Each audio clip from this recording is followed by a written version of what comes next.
Radio Warra Wangeelaati.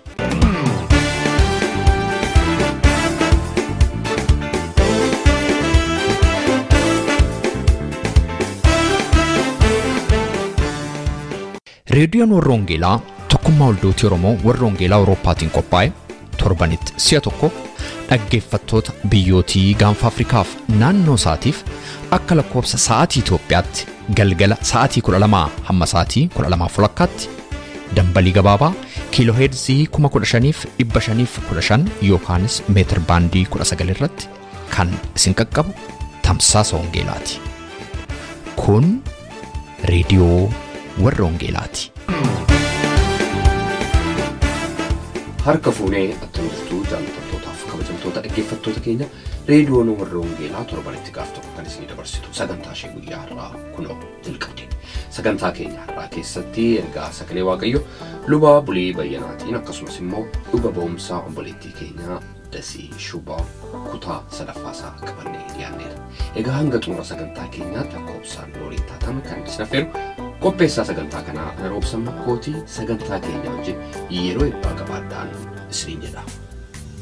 Akkamittiin akka goote hundumasaa situ beeka. Uumamuu kootiin dursite ati unaaf qabda beeka. Iddoon jirree erga fideen uumama lafaa kanarraa. Sana gooteef gaaffiin qabu ati miti morma furaa. Yesuus abdii lubbuu koo naaf taateetta jireenya koo narkaa fudhu wareega koo. Yesuus gooftaa lubbuu koo naaf taateetta jireenya koo narkaa fudhu wareega koo.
Tamjirtuu nagaa Waaqayyoo nama keessanii haa ta'u dhaggeeffattoota reediyoo Warra Wangeelaa yeroo dheeraadhaaf reediyoo kana irratti dhiyaadhee illee lallabne garuu immoo qopheessaan reediyoo kanaa walquunnamtii qabnaa naa bilbila nagaafata yeroo baay'ee obboleessa koo Robsan Mako ammas immoo badde reediyoo keenya irraa sagalee Waaqayyoo keessa kee jiru yoo nuu hirtee onaan jennaanan ganama kana sagalee Waaqayyoo akka wajjin hirmaannuuf gara reediyoo kanaa dhufee Waaqayyoon duba keessa na eebbisu keessumattuu immoo qopheessaa reediyoo kanaa utuu muffin haala dadhabina baay'ee keessa darbaa kan qopheessu obboleessa keenya Robsaniin Waaqayyo barasaa jireenya isaa maatii isaa eebbisu amantoonni reediyoo kana dhaggeeffatan hundumaa bakka jirtanitti obboleessa keenya eebbisuu akka hin irraanfanne kadhadhaa fi maatii isaatiif ijoollee isaatiif akkasumas immoo warra isaa wajjin hojjetan boordii ta'anii hojjetan jiraafis kadhadhaa fi reediyoo kanaafis immoo kadhadhaa reediyoon kun akka inni cimuuf akkaataa isaan itti dabarsan illee beekan sagantaa kana dhugaadhuma isinitti muufoo ta'e qilleensarra yeroo tokko oolchuudhaa fi yuuroo 50 olii kaffaluu al tokkichi oolchuudhaaf al tokkitti gama keessan sagaleen kun akka ga'uuf kanaaf amantoonni hundumti keessan kadhannaadhaan akka wajjin dhaabattan warri immoo teessoo isaanii beektan Waaqayyo isin eebbise kiisii keessan eebbise Waaqayyo maallaqaan isin eebbise reediyoon kun akka cimee itti fufee sagalee waaqayyoo babal'atee saba Oromoo bira saba gooftaa hin beekne bira akka inni ga'u barbaadan immoo wajjinan dhaabadha warreettan immoo bakka teessoo isaaniitti yoo quunnamtaniin tarii karaa isinitti wal argitanii reediyoo kana tumsitan isinitti himuu danda'u. Kanaaf akka wajjin dhaabattan isin gaafadha. Egaa maqaan waaqayyoo kan eebbifame ta'u keenya reediyoon kuni adaraa keessan nutillee waldaa keenya keessatti amma dandeenyu wajjiniin dhaabannaa wajjin jirrasi kanuma keenya waan ta'eefi xiiqiidhaan itti lixxanii kana gochuu akkas hin qabdan adaraan isinitti dhaamuu barbaada. Galanni waaqayyoof haa ta'u. Har'a sagalee waaqayyoo keessaa seera uumamaa boqonnaa 26 lakkoofsa 1 kaaseetan dubbisaa. Sagalee waaqayyoo waaqa keenya akkas jedha. Beelli isa bara Abrahaam biyyichatti bu'e malee beelli ammas biyyichatti bu'ee ture. Yisaaqis gara mandaraa Geraaraa dhufe. Abimelek mootiin Filistiyaa biras dhaqe. Waaqayyo yemmus Yisaaqitti mul'ate. Biyya ani sitti himu keessa taa'i malee biyya Gibxi gadi hin bu'inii jedheen. Lakkoofsa 12 Yisaaqis biyya sanatti midhaan facaase. Waggaadhuma sana keessas dachaa 100 galfate. Waaqayyos isa eebbise. Innis hamma baay'ee nama guddaa ta'uttis ittuma guddachaa adeeme jedha. Galanni waaqayyoof haa ta'u. Gooftaa mootii amanamaa waaqayyoo abbaa keenyaaf gooftaa keenyaa ganama kana immoo fuula kee duratti dhihaanneerraaniif obboloonni koo maqaa gooftaa Iyesuus Kiristoosiin nu eebbisuun jaalala kee haa ta'u. Sagaleen kee humnaa, sagaleen kee ca'umsa, sagaleen kee jabina. Yaa waaqayyo sin kadhadhaa warra dhaggeeffataniifis anaafis sagalee kanaan yaa waaqayyo nu jabeessuun, nu dhaabuun, nu utubuun, nutti dubbachuun maqaa gooftaa Yesuus Kiristoosiin jaalala kee haa ta'u. Yaa waaqayyo warra dhaggeeffatan maal keessa akka isaan jiran hin beeku. Garuu nan kadhadha maqaa gooftaa Yesuus Kiristoos yeroo kanatti kan kufe haa ka'u. Maqaa gooftaa Yesuus Kiristoosiin kan dhukkubsate haa fayyu. Maqaa gooftaa Yesuus Kiristoosiin kan gadde haa jajjabaatu. Maqaa gooftaa Yesuus Kiristoosiin maatiin faca'e walitti haa qabamu. Maqaa gooftaa Yesuus Kiristoosiin sabi nagaa dhabe nagaa argatu. Maqaa gooftaa Yesuus Kiristoosiin kan karaarraa ce'ee karaatti deebi'u. Yaa waaqayyo sagaleen kee sagalee dhugaati. Sagaleen kee sagalee yaa waaqayyo gooftaa fayyinaati. Sagaleen kun yaa waaqayyo gooftaa darbee namootatti akka inni bu'uuf maqaa gooftaa Yesuusiin jaalala kee ta'u. Yeroo kanatti immoo nan kadhadha yaa waaqayyo akka sagalee kanaatti akka nuti hin jiraanneef bifa adda addaatiin kan hojjetu mootummaan diinaa, mootummaan seexanaa maqaa gooftaa Yesuusiin kan waraaname haa ta'u. Maqaa Yesuus Kiristoosiin kan cabe haa ta'u. Yaa waaqayyo sabi waaqayyoon barbaadu haa gammadu jedhamee akkuma dubbii kee irratti barreeffame. Yeroo kanatti yaa waaqayyo gooftaa namoota fuula kee duratti dhiyaatanii waaqayyo natti dubbata jedhanii dhiyaatanii jiran hundumaatti dubbachuun jaalala kee haa ta'u.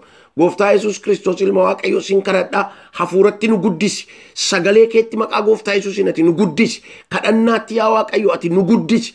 Gooftaa Yesuus Kiristoos ilma waaqayyo waaqeffannaa isa waaqarraa ta'etti nu guddisi.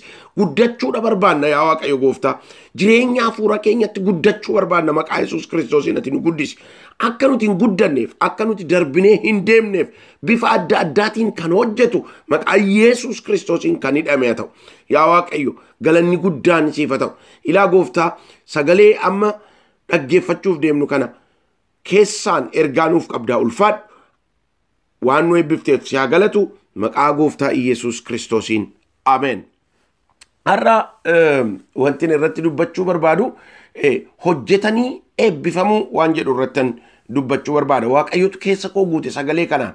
An sagaleen irratti dubbadhu baay'eetu hojjetanii eebbifamuu kana eeyye. Maaliifiin kana dubbachuu barbaade bara si'anaa kana keessa namooti baay'een utuun hojjetin eebba barbaadu. Utuun dadhabin, utuu hin dhama'in akkasumatti tolaan akkasumatti eebba barbaadu. Kun immoo hin jiru. Eebba yeroo jennu waa'ee eebbaan xiqqoo dubbachuu barbaada. Eebbi lafarraa jira. Eebbi hafuuraa waaqarraa namaaf kennamu jira.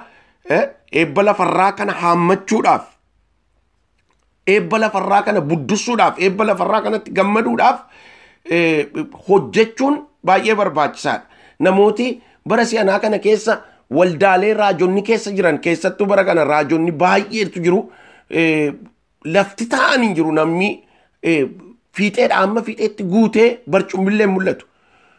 Maaliif jennee yoo ilaalle namooti baay'een isaanii ani waa'ee raajotaa dubbachuun barbaadu yeroo kanatti maaliif Waaqayyo bara isaa keessa bara wangeelaa keessa raajonni dhugaan akkuma jiran raajonni sobduunis jiru. Bara kana keessas raajonni dhugaan akkuma jiran raajonni sobduun jiru. Waa'ee raajii yeroo ilaallu raajiin ergaa dabarsuu qofa itoo hin ta'in hojiin raajii inni guddaan sagalee Waaqayyoo namoota barsiisuudha. Namooti akka sagalee Waaqayyootiin hundeeffaman ijaaraman maqaan Waaqayyoo kan eebbifame haa ta'u. Barsiisuudha raajonni bara durii keessa turan sagalee Waaqayyoo barsiisu. Amma si'ana garuu sagalee Waaqayyoo illee utuun dubbatin dubbachuullee miti harkattuu utuun qabatin raajota warri jedhamanii waamaman dhaabbatanii akkasumatti yeroo isaan waan ergaadha jedhan namarratti roobsan argina. Kun immoo ergaan Waaqa bira hin taane sirriitti akkasiin dhaggeeffatanii barbaada. Ergaan Waaqayyoo nutti dubbachuu hin barbaanne hin ta'u. Maqaa Yesuusiin immoo isin irrattis hin ta'in. Maaliif? Ergaa Waaqa biraa hin taane abaarsa yeroo baay'ee. Kanaaf namoonni baay'een abaarsa baatanii naanna'u.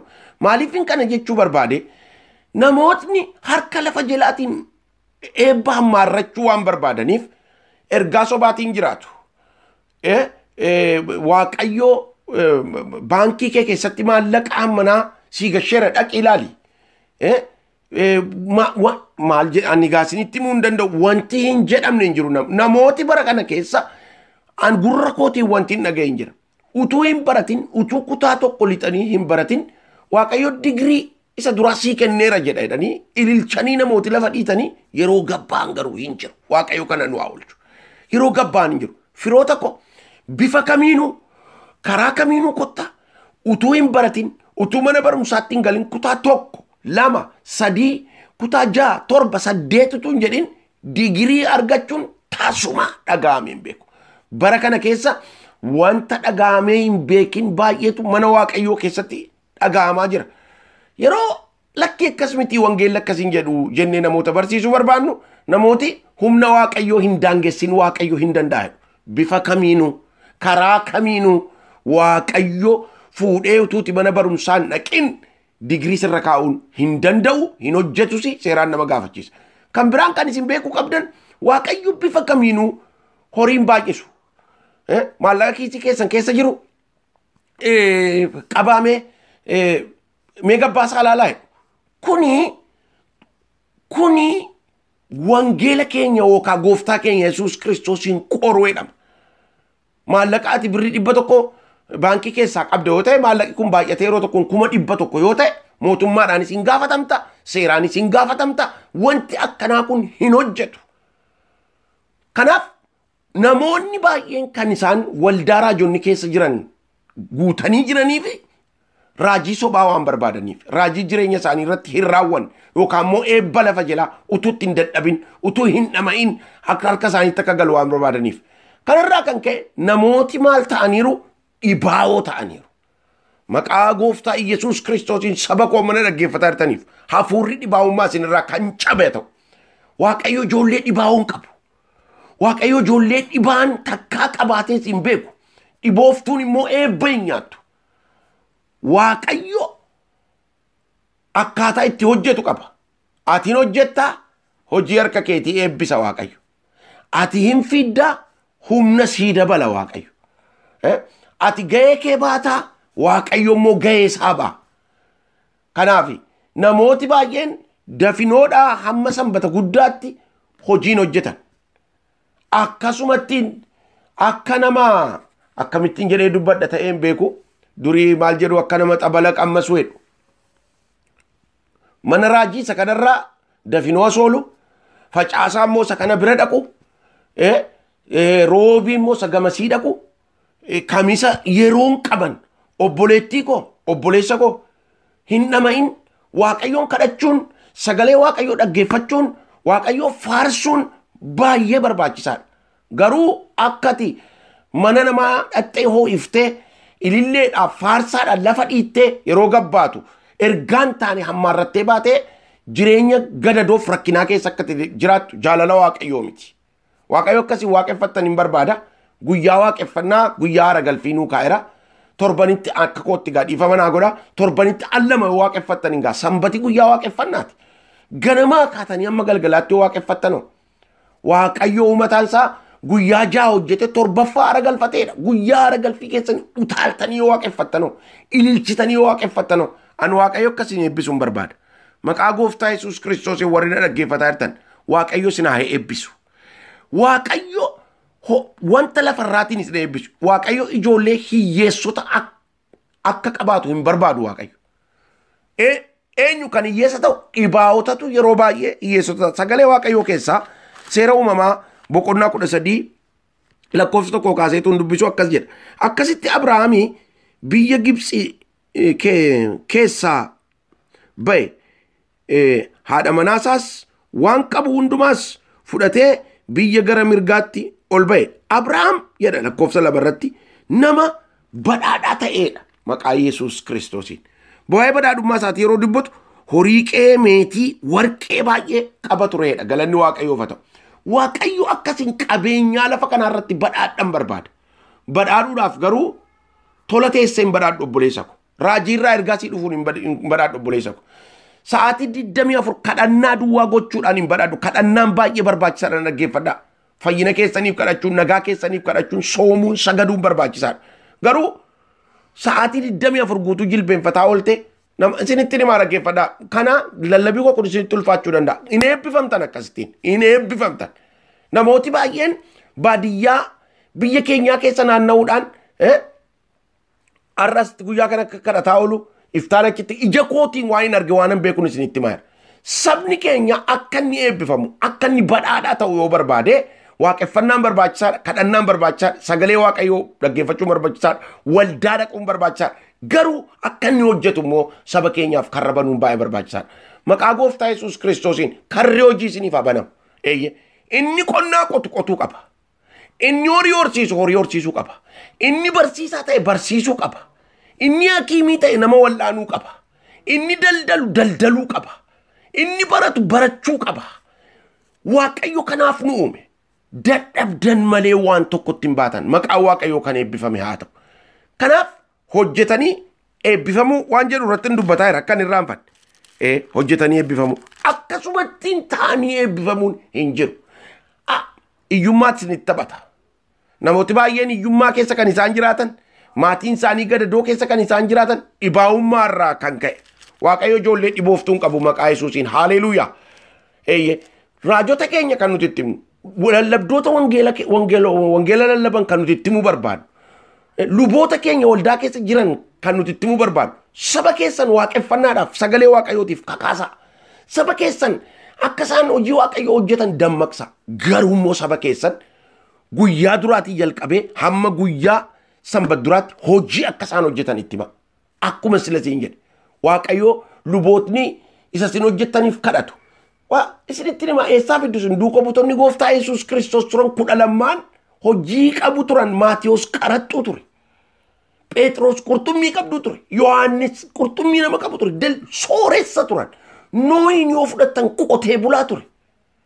Namoota sagalee Waaqayyoo keessa jiran hunda Luqaasiin yoo fudhattan ogeessa fayyaa ture. Eessaa fiddan isin akkasumatti na eebbisi jechuudha. Namooti baay'een dhiifama naa godha akka xonqaayii mana raajotaatti deddeebi'u. Mana raajotaa ta'anii achii waan argamu. Waaqayyo kana sii godha. Wanti hin jirre yoo sirratti raajame maal sii godha obboleettii ko. Har'a isinitti hima maqaa Yesuusiin iji keessan haa banamu. Raajonni keessan, raajonni isin bira jiran, raajonni isin barsiisan akka isin hojjettanii eebbifamtan akka isaan isinii kadhataniif Waaqayyo hubannaa kennuuf. Kanan isinii kadhachuu barbaada. Hin xumurree lallaba kana ittan fufa. Hojjetanii eebbifamu. Irra deebi'aan dhaggeeffadhaa. Waaqayyo ijoollee dhibooftu hin qabu. Waaqayyo obboleessa ko. Waaqayyo obboleettii ko akkati badhaadhaadhaatu barbaada. Maqaa Yesuusiin iyyummi gola keessan keessaa haa xaragamu. Dhabiinsi mana keessan keessaa haa xaragamu. Garuu kun kana godhu qotee bulaa yoo taate lafti kee duudaa buluu hin qabu qotuu qabda. Lubi kee dhufee sii kadhachuu qaba.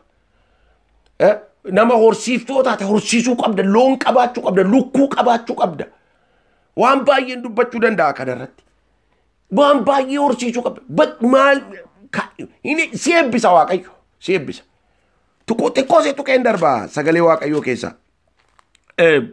Nan xumura. Seera uumamaa boqonnaa 26 lakkoofsa 12 Yisaaqis biyya geeraaraa keessatti sanyii facaase waggaadhuma sana keessa dachaa 100 galfateedha. Haleluuyaa. Maal jedha beektu taanse akkas jedha Waaqayyos isa eebbiseedha. Obboleettii ko Waaqayyo akka si eebbisu barbaadda facaasi sanyii. Waaqayyo akka si eebbisu barbaadda dhaqi mana barumsaa. Waaqayyo akka si eebbisu barbaadda horsiisi horii. Waaqayyo bobba'i hojiitti.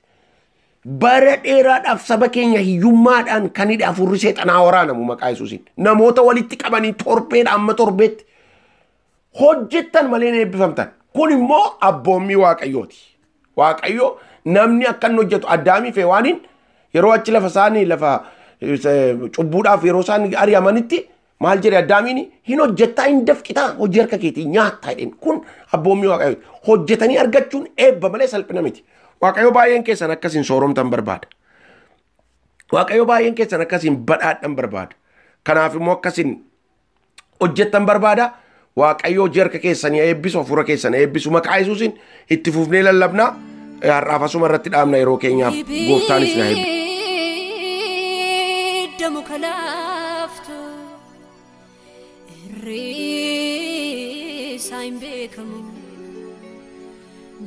Daaraa uffatee ta'a yoo gubee lafee lixaa utaalee sammuu ga'aa dubbiin nama jallaadha har'a badadhaa dibee onnee namaa madeessaa boolla qoteerra ta'a. Kun reediyoo Warra Wangeelaatii sagantaan keenya itti fufama. Meetir baandii 19 yookaanis immoo kiiloo heerzii 15,515 irratti galgala sa'aatii 12 amma sa'aatii 12:00 kan isinii darbu tamsaasa kana YouTube irratti, SoundCloud irratti, karaa Facebook akkasumas immoo karaa websaayitii keenyaa hordofuu dandeessu. Websaayitiin keenya maqaansaa www.uoece.org jedhama. Erran isinii deebi'a. www.uoece.org jedhama. Dhaggeeffattootni keenya biyya Ameerikaa immoo itti dabalaan lakkoofsa bilbilaa 51824 irratti tola bilbiluudhaan akkasuma nu dhaggeeffachuu akka dandeessan isin yaadachiisa. Facebook irra jirra, laayikii nu tolcha, YouTube fi SoundCloud irras jirra, subscribe gochuudhaan karaa isinitti tole nu hordofuu dandeessu.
Garuu haa ta'u iyyuu malee harmeen koo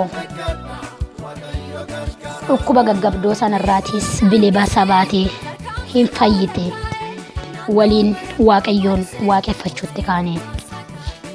Torban sadan oolee buletti qormaata mana barumsaa moodela kutaa 10tti dhiyaachuudhaaf anaa jedhu moodela roobii jalqabnaa.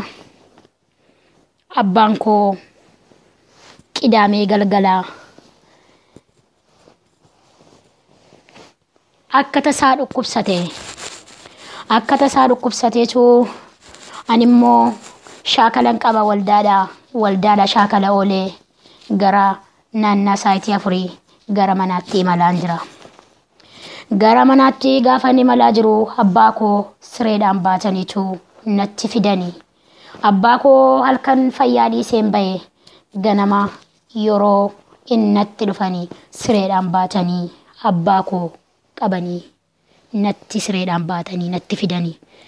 Gaafa kana maalinni maal ta'ee jennaani lakki anoo fayya sireerraa ol jedhee lakki anoo fayyaadhaatii galii horii ilaali gara qeetti galii ati nu wajjinin gara magaalaatti hin deebi'ini naan jedhee abbaan koo sireerraan isa baatan irraa ol jedhee. Anis gara manaatti ni malee gara manaatti gaafa ni maluu harmee koo horii yaasuudhaaf jettee balbala irra dhaabbatti. Gaafa kana harmee koo harkaa horii fuudhee yaasee gara loon tissanitti abbaa taraatti asa rakkabuun naqee akka naannaa keenyaatti horii taraa walii tiksu. Gaafan gara sanatti asii achi isaanitti dabalee as deebi'u silkiinaa bilbilee obboleessi koo abbaa koo dhukkubni isaa asitti hin danda'amu naan jedhanii gara mana yaalaa Naqamtittan dabarsaatii horii akka barbaaddee godhi naan jedhe. Gaafa kana toleen jedhe keessi koo baay'ee nagaddaa akka kanan jedha yaa Waaqayyoo ati ittiin qabattee abbaa koo waammachuudhaaf gara keetti kaate yoo ta'e maaloo otoo lubbuun isaa keessaan bahin abbaa koo gara ofii keetitti waammadhu jedhee Waaqayyoon kadhadha ture. Kun qidaamee galgaladha. Gaafa kana qidaamee galgala abbaan koo qidaamee guyyaa akka baabii taayitii sagalee mana yaalaa Naqamtee ga'ee otoo hin yaalamin obboleessi koo tikkeecha kutee otuma taa'ee taraa eeggachaa jiru lubbuun abbaa kootii lafa kanarraatii godaante. Gaafa kana silkii bilbilee abbaan koo lafa kanarraatii boqoteera mana sirreessaa na eegaa jedheetu namoota biraatti obboleessi koo silkii daawwale. Gaafa kana harmeen koo abbaa koo aariyatuyyuu malee abbaa koo baay'ee jaallatti. Abbaan koo fi haati koo gaaf tokko keessaa gaaf tokko afaan dabaa walitti dubbatanii hin beekani. Akka kanaanii abbaan koo lafa kanarraatii boqote. Abbaan koo qidaamee du'ee sanbata awwaalame. Animmoo mana barumsaa Roobiin kutaa 10ffaa moodela fudhadhaa. Gaafa kana achis anis moodela sana fudhachuu hin danda'u sammuun koo ishinaan jedhu jedhee tanan gaafan didu barsiisonni keenya lakki Waaqayyoo otoo sitti dubbatu barsiisaan maqaa na waamu kutaa 10ffaa sana keessaa immoo dura taa'aa waldaa keenyaati. Gaafa kana achiitii isaa booddee Waaqayyo otoo sitti dubbatu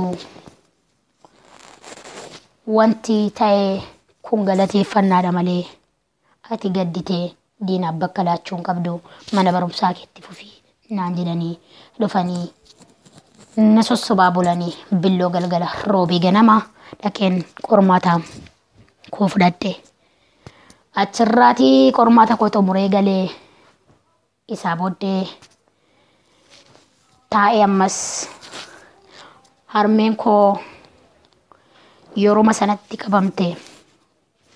Yeroodhuma sanatti gaafa harmeen koo qabamtu harmee koo kana yooman du'aa isheetti galalaata. Yoon ba'ee yoon galee harmee koo du'aa keetti hin galamoo jiraa keetti hin galalaata jedheen yeroo hundumaa boo'icha guddaadhaan yeroon harmee koo biraa ba'u boo'ee tanan biraa ba'a. Haa ta'uyyuu malee gaaf tokko akka carraa ta'e guyyaan isaas guyyaa qidaameeti. Aramaa yookaan dugda waliif nammine ijoollee wajjiniin aramaa waliif haramna turre. Otuma akka kanatti aramaa waliif haramnu gaaf tokko guyyaan sas guyyaa qidaameeti harmeen koo boqottee na eedde. Harmeen koo gaafa boqottee na eeddu gaafa sana mana haadha koof mana abbaa koo keessaa anuma qofaatu jira. Obboloonni koo hundinuu heerumaniiru. Mana abbaa koof mana haadha koo keessatti ana duwwaatu hafe. Obboleessi koos fuudheera. Harmeen koo ana duwwaa malee hin qabdu. Gaafa kana achiiti guyyaan sas guyyaa qidaameeti. Haramaa sana olee galgala nan galan ture. Gaafa kana yoo isheen nageessee hin maraatti yookaan sammuu isheetu tuqama. Haadha isheetti dasiitti himnu jedhanii harmee koo otoo ani hin argin kafananii saanduqa keessa kaa'aniitu boo'anii kafananii namoonni hundinuu narraa inni kaan boo'ee galeera inni kaan immoo mana keessa taa'a. Haa ta'uyyuu malee iddoon hojjaa sanaa xiqqoo mana keenya irraatii naannoo saayitii tokko hin deemsisa.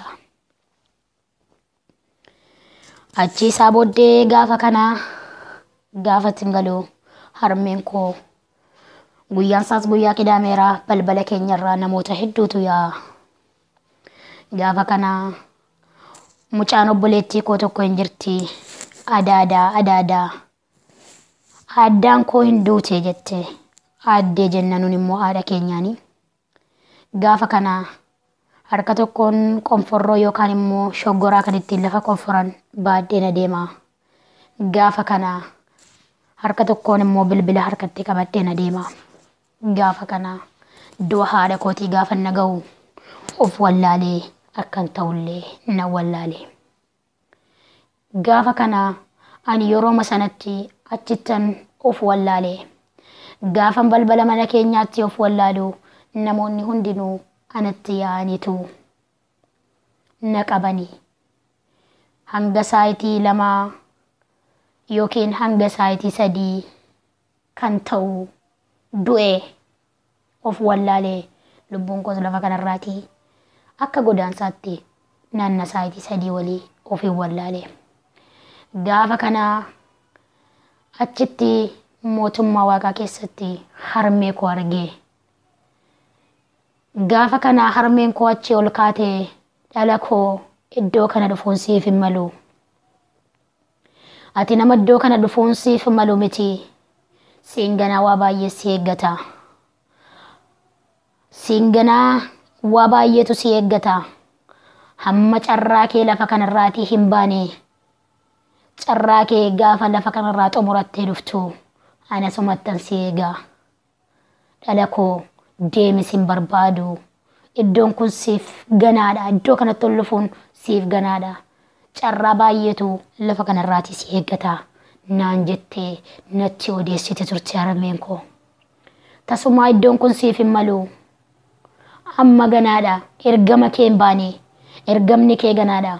Waa baay'ee si harka jira. Lubbuu dhalootaa baay'ee fayyifta. Lafa kanarratti hadaraa sitti kenname hin xumuramne amma iddoo kanaa deemi kan naan jettuun nagahe. Ani iddoo kanatti taa'een si eegaa.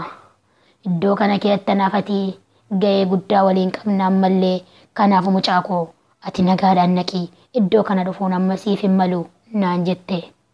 Ishigaa harmee koo nagaatti na eegii jedhee tanan biraa malee yeroo kana akka namoonni hundinuu du'anii harmee koo awwaalanii ta'anitti bareen gaafan ilaalu namoonni hundinuu hin boo'u. Harmee koo kafananii obboloonni koo hin boo'u. Ani garuu jecha kana jedhee harmee koo bagan gubbaatti si argee boodattis achitti akkan si argu abdii guddaan qabaa jedhee tanan lafaatii ka'ee. Nan boo'a jennaan imimmaan ija koorra naaf yaa'uu didee. Isaa booddee namoonni qabanii na teessisanii sammuu ishee of wallaaleera. Mana qobaatti baasaa ciiftu jennaan lakki hin ciisu ani haadha koo gubbaatti argeen dhufee. Haati koo iddoo kana jiraachuun siif hin malu ergama keen xumurre naan jettee gammadaa lubbuun haadha kootii mootummaa waaqaa naaf dhaalteetti hin jedheeni. akka nama sammuun qabnee odeessutti kaate mucaanii sammuun qabdu naan jedhanii na hidhuudhaaf ka'anii. Mana baatee baddinaan jedhanii gaafa isaan funyoodhaan na hidhuudhaaf ka'anii. Ani maraanne ofisii wallaallee nani dhiinaa waa tokko duwwaan gammadee haadha koo mootummaa ani du'ee tanani du'een ka'ee eddan du'e immoo mootummaa Waaqayyoo keessatti haadha koo argeen dhufee jedheeni. Gaafa kana dhaloonni baay'een sammuun ishee tuqameera. Kanaaf dhiisaa ittiin jedhanii. Ani gaafa abbaan koo du'ee boo'e malee gaafa harmeen koo duute imimmaan tokkollee otoon buusin lafa kanarraatii hafe. Carraa kanaan otuman jiru xumuradhee harmeen koo awwaalamtee hin taa'e. Gaafa kana ammas qorumsi gurguddaan fuula koo duratti baname. Qorumsi gurguddaan gaafa fuula koo duratti banamu isa keessattis Waaqayyoo na dabarsitamoo akkam na gootan jedhe. Qorumsis obboleessi koo tokko duwwaadho jira. Innis haadha manoota lama qaba. Maasii abbaa koos qe'ee abbaa koos kan qotatu isa. Kanarraan kan ka'e haati manaa obboloowwan koo jechoota gurguddaa dhaan nama deessutti ka'anii. Hangamminaan nyaadhu dira siina dhowwatanitti ga'anii. Kanarraan kan ka'e beelarraan kan ka'e ammallee yeroo duraa beela gurguddaarraan kan ka'e tanan qorumsa gurguddaarraan ture. Haa ta'u iyyuu malee utuun qorumsa kanarra jiru manni barumsaanii maatirikii fudhadhes qabxiin koo na jalaatii hafe. Gaafa qabxiin kootii na jalaatii hafu balballoo karaa hundaan natti cufame. Balbala maaltu naaf banamaa yaa Waaqayyoo jedhee fuula Waaqayyoo taa'ee boo'icha gurguddaan boo'a ture. Harka baanerra nuyi maliqnerra oolchuun Waaqayyoo gidduun oli xirra ollerra kuno baraaramnerra ollerra kuno baraaramnerra. Harka baanerra nuyi maliqnerra oolchuun Waaqayyoo gidduun oli xirra ollerra kuno baraaramnerra ollerra kuno baraaramnerra. Harka baanee harka baanee harka baanee harka baanee harka baanee harka baanee harka baanee harka baanee. Jabeeraan tus jalaa baanee milkoofne. Jabeeraan tus jalaa baanee milkoofne. Jabeeraan tus jalaa baanee milkoofne. Jabeeraan tus jalaa baanee milkoofne. Jabeeraan tus jalaa baanee milkoofne. Jabeeraan tus jalaa baanee milkoofne. Jabeeraan tus jalaa baanee milkoofne. Jabeeraan tus jalaa baanee milkoofne.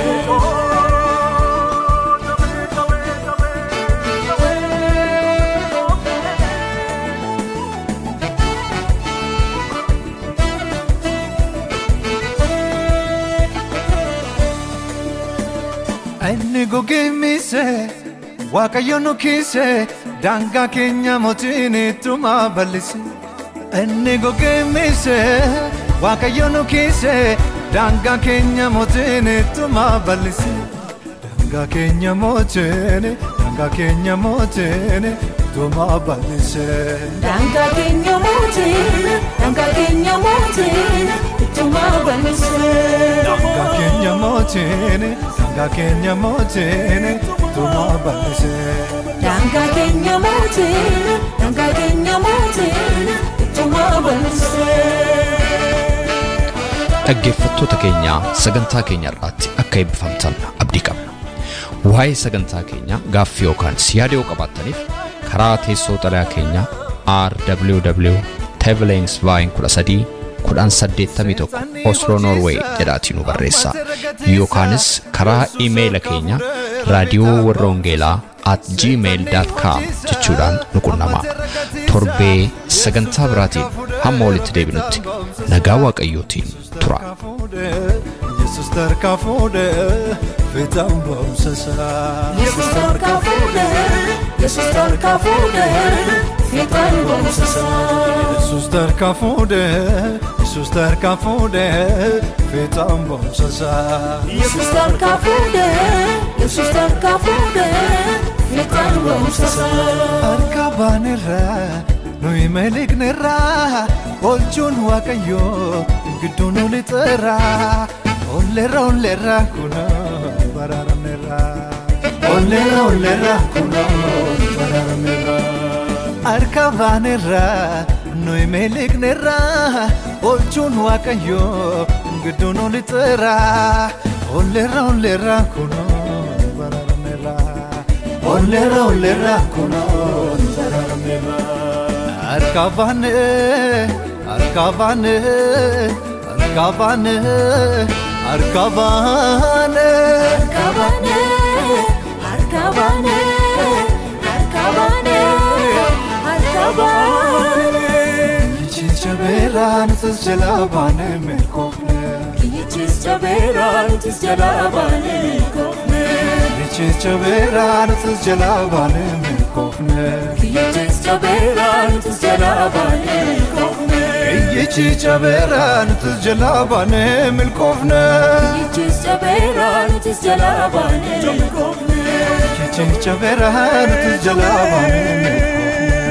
Kichis jaberan tis jalabane melkofne.